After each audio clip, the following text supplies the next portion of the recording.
Hi hello வணக்கம் மக்களே, நீங்க பார்த்துட்டு இருக்கிறது காலி ரிப்போர்ட்ஸ். நான் உங்கள் லோக்சுஜி.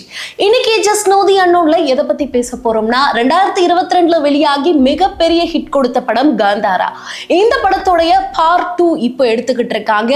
ஆனா இந்த படத்துடைய படப்பிடிப்புல இப்போ அடுத்தடுத்து விபத்து, மரணம், இன்னொரு பக்கம் போட்ட ஒட்டுமொத்த செட்டே துவம்சமாகுது.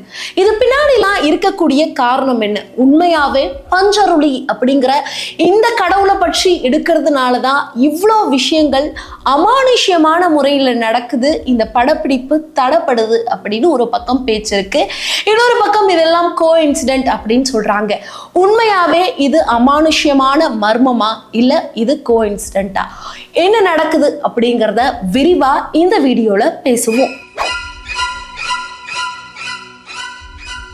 2022 வெளியாகி ரொம்ப பெரிய ஹிட் கொடுத்த படம் தான் காந்தாரா. இந்த திரைப்படம் கன்னடத்துல உருவானாலும் தமிழ், தெலுங்கு, மலையாளம்னு எல்லா லாங்குவேஜ் மக்கள் கிட்டையும் சென்றடையறதுக்கு ரொம்ப முக்கியமான காரணம் இந்த திரைப்படத்துல பேசப்பட்ட பஞ்சருளி அப்படிங்கிற ஒரு முக்கியமான தெய்வத்துடைய கேரக்டர் தான். அண்ட் இந்த தெய்வத்துடைய கேரக்டர் மனிதர்கள் வேடமிடுற ஒரு கேரக்டரா இருந்துச்சு. அண்ட் எப்படி கர்நாடகால இதை வேடமிட்டு பல பேர் நடிக்கிறாங்க. அண்ட் உண்மையாவே அந்த கடவுள் எப்படி அந்த மனிதர்களுக்குள்ள வருது அப்படிங்கிற மாதிரி தான் காந்தாரா 1 எடுத்திருந்தாங்க. ஆனா அதை தொடர்ந்து ப்ரீக்வல் அப்படின்னு சொல்லி, அதாவது காந்தாரா 2 இப்போ எடுத்து நம்ம பார்த்துட்டோம். இதுக்கு முன்னாடி நடந்தது என்ன, காந்தாரா 1 அப்படிங்கிற மாதிரி தான் இப்போ ஒரு படத்தை எடுத்துக்கிட்டு இருக்காங்க. பட் இந்த படத்துல அடுத்தடுத்து, அதாவது இந்த படம் எடுக்கிற படப்பிடிப்பு தளத்துல பார்த்தீங்கன்னா அடுத்தடுத்து பல பிரச்சனைகள். ஒரு கட்டத்துக்கு மேல இந்த பஞ்சருளி அப்படிங்கிற கடவுளை பற்றி இவங்க எடுக்கிறதுனால தான் இவ்வளோ தடைப்பாடுகள் இருக்கா? உண்மையாவே அந்த கடவுளுக்கு இப்படி படம் எடுக்கிறது பிடிக்கலையா அப்படிங்கிற அளவுக்கு அந்த செட்டிலேயே இந்த கேள்வி எழும்பிருச்சு. நிறைய பேர் இந்த படம் இப்படி எடுக்கிறது பஞ்சருளி தெய்வத்துக்கு பிடிக்காம தான் இவ்வளோ தடைகளை கொடுக்குது அப்படிங்கிற அளவுக்கு பேச ஆரம்பிச்சிட்டாங்க. ஸோ என்னென்ன தடைகள் வந்துச்சு அப்படிங்கிறத நான் விரிவாக சொல்றேன். முதல்ல பார்த்தீங்க அப்படின்னா, இந்த படத்துல முக்கியமான ஒரு கேரக்டர்ல நடிச்ச கபில் அப்படிங்கிறவர் இறந்திருக்காரு. ஆமாங்க, இவர் வந்து பார்த்தீங்க அப்படின்னா ஒரு இம்பார்ட்டன்டான கேரக்டர்ல இந்த படத்துல நடிச்சிட்டு இருக்காரு. ஸோ இப்படி இவர் இந்த படத்துல நடிச்சிட்டு இருக்கும்போது படத்துடைய பிரேக் டைம்ல, அதாவது ஒரு ஷெடியூலுக்கும் இன்னொரு ஷெடியூலுக்கும் பிரேக் டைம்ல இவர் கர்நாடகால இருக்கக்கூடிய சௌபர்ணிகா அப்படிங்கிற இந்த ஆத்துல குளிக்க போயிருக்காரு. இங்க குளிக்க போன இவரு அந்த ஆத்துல வேகமா தண்ணி வந்த காரணத்தினால ஆத்தோட இழுத்துட்டு போகப்பட்டு இறந்துட்டாரு அப்படிங்கிற தகவல் வெளியே வருது. முதல்ல இந்த படப்பிடிப்பின் போது இவர் இறந்துட்டாரு அப்படிங்கிற தகவல் மட்டும்தான் வெளியே வருது. ஆனா அதை கேட்டு பல பேர் ஷாக் ஆகுறாங்க. எக்ஸ்பெஷலி இந்த படத்துடைய ஹீரோவான ரிஷப் ஷெட்டி. அண்ட் அவர் தான் இந்த படத்தையும் எடுத்துக்கிட்டு இருக்காரு. அண்ட் அவர்கிட்ட நிறைய பேர் கேள்வி கேட்கிறாங்க, நீங்க இப்படி ஒரு கடவுளை பற்றி படம் எடுக்கிற வேலையில ஒருத்தர் இறந்திருக்காரு, இது என்ன அமானுஷ்யமா? அண்ட் நீங்க என்ன காரணத்தினால இப்படி ஒருத்தர் இறக்கிறத விட்டுட்டீங்க? உங்களுடைய செட்ல தான் ஒருத்தர் இறந்திருக்காரு அப்படின்னு நிறைய பேர் ரிஷப் ஷெட்டியை பார்த்து கேள்வி கேட்கிறாங்க. அண்ட் இதுக்கெல்லாம் பதில் கொடுத்த ரிஷப் ஷெட்டி அண்ட் இந்த காந்தாராவோட படக்குழுவினர் என்ன சொன்னாங்க அப்படின்னா, அவரு தனிப்பட்ட முறையில் அவருடைய பர்சனல் டைம்ல தான் இறந்திருக்காரு, அதுக்கும் படப்பிடிப்புக்கும் எந்த சம்மந்தமும் கிடையாது.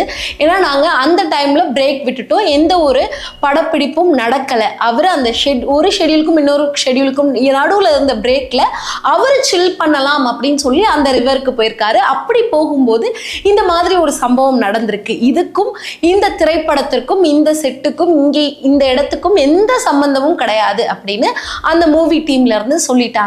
ஸோ இது ஒரு முதல் விஷயம், ஒரு இறப்பே நடந்திருக்கு அப்படின்னு பார்த்தீங்கன்னா, அடுத்து 2வது இன்னொரு விஷயம் நடக்குது. இந்த விஷயமும் பார்த்தீங்க அப்படின்னா, இந்த படப்பிடிப்பை நிறுத்தணும் அப்படிங்கிற மாதிரியே தான் அந்த நோக்கத்திலேயே நடக்கிற மாதிரி தான் இருக்கு. ஸோ நான் இது வந்து ஆர்டரா சொல்லலை. அதாவது முதல்ல இந்த இறந்த நியூஸுக்கு பிறகுதான் இந்த டாக் வருது. அதற்கு முன்னாடியே நடந்த விஷயம் இது. அதாவது 2024 நவம்பர்ல நடந்தது.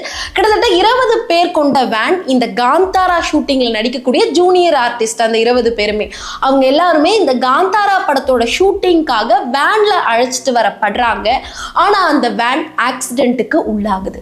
விபத்துக்குள்ளான அந்த வேன்ல இருந்து 6 பேர் படுகாயம் அடைகிறாங்க. மீதி எல்லாரும் ஒரு சில காயங்களோட தப்பிக்கிறாங்க. இருந்தாலும் அந்த 20 பேர் படுகாயம் அடைஞ்சதுனால அன்னைக்கு அங்க ஷூட்டிங் நிறுத்தப்படுது. ஸோ இந்த படத்துடைய ஷூட்டிங் நிறுத்தப்பட்டதுல இது ரொம்ப முக்கியமான ஒரு நிகழ்வா பார்க்கப்படுது. கிட்டத்தட்ட 20 ஜூனியர் ஆர்டிஸ்ட் விபத்துக்கு உள்ளாகுறாங்க.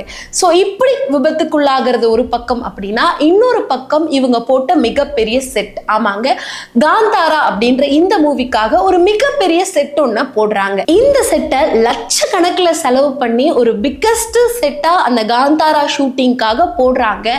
ஆனா அங்க ஷூட்டிங் எடுக்கிறதுக்கு முன்னாடி அந்த குறிப்பிட்ட ஷெட்யூல் நடந்து முடியறதுக்குள்ளேயே அந்த மிகப்பெரிய செட் புயலாலையும் கனமழையாலையும் பாதிக்கப்படுது. கிட்டத்தட்ட முழுமையாவே சேதம் அடைஞ்சிருது. அங்க அதுக்கப்புறம் அதை திருப்பியும் ரீவொர்க் பண்ணி கூட ஷூட் பண்ண முடியாத அளவுக்கு ரொம்ப மோசமான முறையில லட்சக்கணக்கில் செலவு பண்ணி போடப்பட்ட அந்த செட்டு மோசமான முறையில பழுதடைஞ்சு போது அது எதுவுமே பண்ண முடியல. அதன் பிறகு ரீவொர்க்கே பண்ண முடியல. அதுக்கப்புறம் அந்த இடத்துல நினைச்ச மாதிரி அவங்களால ஷூட்டிங்கும் எடுக்க முடியல. ஸோ இது ஒரு பக்கம் இருக்கு அப்படின்னா, அதுக்கு அடுத்தபடியா பார்த்தீங்க அப்படின்னா, காட்டுல வந்துட்டு இவங்க ஷூட்டிங் போறாங்க அப்படின்னு சொல்லி, எஸ்பெஷலி காட்டுல போய் இவங்க வெடிகுண்டு யூஸ் பண்றாங்க, அங்க இருக்கக்கூடிய மரங்கள் எல்லாம் வெட்டுறாங்க, அந்த மாதிரி சொல்லி இந்த மாதிரி நிறைய விஷயங்களை அவங்க இந்த காடுகளுக்கு தீங்கு விளைவிக்கிற வகையில பண்றாங்க அப்படின்னு சொல்லி வனத்துறையினர் கிட்டத்தட்ட 50,000 ரூபாய் இந்த படக்குழுவினருக்கு அபராதம் போட்டிருக்காங்க. இந்த மாதிரி ஒரு விஷயமும் இவங்க அபராதம் வாங்குறதும் ஒரு பக்கம் நடக்குது. இப்படி இந்த காந்தாரா படத்தோடைய ஷூட்டிங் அப்படின்னு பார்த்தீங்கன்னா 2024 ஏப்ரல் மேக்கு அப்புறம் அடுத்தடுத்து இப்போ வரைக்கும் கிட்டத்தட்ட இந்த கடந்த ஒரு வருடங்கள்ல இது வரைக்கும் ஏகப்பட்ட பிரச்சனைகளை சந்திச்சுக்கிட்டே வருது. அண்ட் இதுல லாஸ்டா நடந்தது தான் இப்போ அந்த ஒரு துணை நடிகர் இறந்திருக்கிறது. அண்ட் அவர் இறந்தோடனே நிறைய நடிகர் சங்கங்கள், அங்க இருக்கக்கூடிய சினிமா சங்கங்கள் ரிஷப் ஷெட்டியை கேள்வி எழுப்ப ஆரம்பிச்சிட்டாங்க. நீங்க எந்த தைரியத்துல இந்த படத்தை எடுத்துட்டு இருக்கீங்க, இவ்வளோ ப்ராப்ளம்ஸ் நீங்க ஃபேஸ் பண்ணி இதை ஏன் எடுத்துக்கிட்டு இருக்கீங்க அப்படிங்கிற மாதிரி கேள்வி எழுப்ப ஆரம்பிச்சிட்டாங்க. இது எல்லாமே ரொம்ப நாலேஜபிளா டெக்னிக்கலா கேள்வி கேட்கறாங்க அப்படின்னா, இன்னொரு பக்கம் நம்பிக்கைக்கு யதார்த்தமான கேள்விகளும் வருது. அதாவது நம்பிக்கையின் பெயர்லையும் சில கேள்விகள் கேட்கப்படுது. அப்படி என்ன கேட்கறாங்க அப்படின்னா, பஞ்சருளி அப்படிங்கிற இந்த தெய்வத்தை பத்தி தானே நீங்க படம் எடுக்கிறீங்க, இந்த கடவுள் இப்படி படம் எடுக்கிறதுக்கு உங்களுக்கு அனுமதி கொடுத்துட்டாரா? ஏன்னா இந்த காந்தாரா படத்தை நீங்க ஏற்கனவே பார்த்திருந்தீங்கன்னா உங்களுக்கு தெரிஞ்சிருக்கும். அதாவது அந்த பஞ்சருளி அப்படிங்கிற அந்த தெய்வத்தை வேடமிட்டு தான் அங்க இருக்கக்கூடிய நபர்கள் பண்ணுவாங்க. அதாவது அந்த வேடமிடுறவங்களை சாமியாவே நினைச்சு அந்த தெய்வத்துக்கிட்ட எல்லாத்துக்குமே உத்தரவு கேட்பாங்க. ஸோ அந்த தெய்வம் அதுக்கு உத்தரவு கொடுத்துச்சு, அந்த தெய்வம் அதை பண்ணலாம் அப்படின்னு சொன்னிச்சுன்னாதான் அந்த அதை நம்பக்கூடிய மக்கள், அந்த தெய்வத்தை வழிபடக்கூடிய மக்கள் அங்க இருக்கிற விஷயத்தையே செய்ய போவாங்க. ஸோ இந்த பஞ்சருளி அப்படிங்கிற இந்த தெய்வத்தை பத்தி படமாக்கும் பொழுது காந்தாரா 1லயுமே ரிஷப் ஷெட்டி இதை பண்ணாரு அப்படின்னு சொல்றாங்க. அதாவது அந்த தெய்வத்துக்கிட்ட அருள் வாங்கிட்டு நான் இந்த மாதிரி உன்னை பத்தி ஒரு படம் எடுக்க போறேன், எடுக்கலாமா அப்படின்னு அந்த தெய்வத்துக்கிட்ட, அதாவது அந்த தெய்வம் மாதிரி வேடமிட்ட நபர்கள், பட் அதை உண்மையா நம்பி கும்பிடுறவங்க அவங்கள தெய்வமா தான் பாக்குறாங்க. ஸோ அவங்க கிட்ட போய் இந்த மாதிரி அருள் வழங்கி கேட்டுட்டு அதுக்கப்புறம் தான் காந்தாரா 1மே அவர் எடுத்தாரா. அண்ட் இப்போ இந்த 2வதா அடுத்தடுத்து இவ்வளோ தடைகளை தாண்டி இந்த படம் வரும்பொழுது ரிஷப் ஷெட்டி திரும்பவும் அந்த பஞ்சருளி தெய்வத்துக்கிட்ட இந்த மாதிரி வேண்டி நான் இந்த படத்தை தொடரலாமா, ஏன் இவ்வளோ தடங்களை தர, உண்மையாவே உனக்கு இந்த படத்தை எடுக்கிறது பிடிக்கலையா அப்படிங்கிற மாதிரி கேட்டதாகவும், அதுக்கு அந்த தெய்வம் இல்லை, அதாவது அந்த தெய்வத்துக்கிட்ட அருள் கேட்ட போது இல்ல இந்த படத்தை தொடரலாம் அப்படிங்கிற மாதிரி அனுமதி வாங்கியாச்சு. இந்த படம் எந்தவித பிரச்சனையும் இல்லாம இப்ப போகும் அப்படிங்கிற மாதிரி சொல்லியிருக்காங்க. பட் ஒரு குறிப்பிட்ட திரைப்படத்துக்கு, அதுவும் ஒரு தெய்வம் சார்ந்து இருக்கக்கூடிய ஒரு திரைப்படத்துக்கு அடுத்தடுத்து வெவ்வேறு விதமான இவ்வளோ தடங்கல்கள் வரும் பொழுது எல்லாருக்குமே இந்த கேள்வி வருது. குறிப்பா அந்த தெய்வத்தை நம்பி அந்த திரைப்படத்தை எடுக்கக்கூடிய அந்த படக்குழுவினர்களுக்கு இந்த கேள்வி நிறையவே வருது அப்படின்னு சொல்லலாம். காந்தாரா 1 அப்படின்ற திரைப்படம் எடுக்கப்படும் போது இந்த மாதிரி எந்தவித பிரச்சனையும் எதுவும் வெளியே தெரிஞ்சிருக்காது. ஒருவேளை ஏதாவது ஏற்பட்டிருந்தா கூட, ஏன்னா அந்த திரைப்படம் ஹிட் ஆனதுக்கு பிறகுதான் இப்போ 2வதா இந்த திரைப்படத்தை எடுக்கும் பொழுது நமக்கு தெரிய வருது. ஸோ இப்போ இவ்வளோ தடங்குகள் வர்றது தெய்வத்தின் பேரிலா அப்படின்ற ஒரு கொஸ்டினும் இருக்கு. இன்னொரு பக்கம் உண்மையாவே இதெல்லாம் கோஇன்சிடென்ஸ் தான் அப்படின்ற மாதிரியும் ஒரு விஷயங்கள் இருக்கு. ஸோ இந்த விஷயங்கள்லாம் என்ன நடக்குது அப்படிங்கிறத நான் உங்களுக்கு தெளிவாக எடுத்து சொல்லிட்டேன். ஸோ இந்த விஷயத்தை கேட்கும்போது காந்தாராவோட படப்பிடிப்பு ஏன் தடப்படுது, உண்மையாவே கடவுளாலையா இல்லை அது ஒரு கோஇன்சிடென்ஸ் தானா, உங்களுக்கு என்ன தோணுது அப்படிங்கிறத மறக்காம கமெண்ட் செக்ஷன்ல கமெண்ட் பண்ணுங்க. ஆனால் இந்த மாதிரி தெரியாத பல தகவல்களை தெளிவாக தெரிஞ்சுக்கணும்னு நினைச்சீங்கன்னா கேர்லி ரிப்போர்ட்ஸை மறக்காம ஃபாலோ பண்ணுங்க. அதே மாதிரி இன்னொரு தெளிவான தகவலோட விரிவான வீடியோவோட உங்களை சந்திக்கிறேன். Until then, bye. This is Log Suji.